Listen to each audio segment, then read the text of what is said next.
सर्वमङ्गलमाङ्गल्ये शिवे सर्वार्थसाधिके शरण्ये त्र्यम्बके देवी नारायणि नमोऽस्तुते।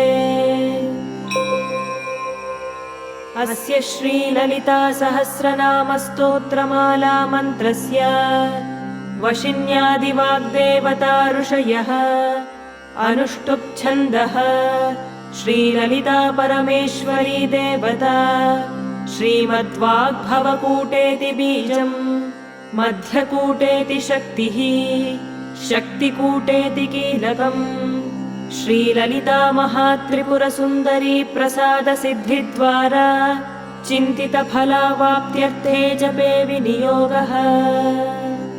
ध्यानम्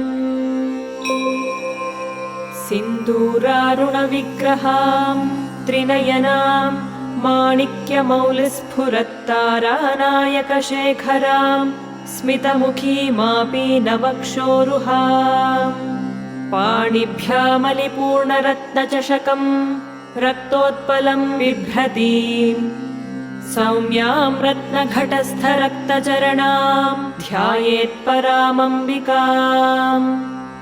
ॐ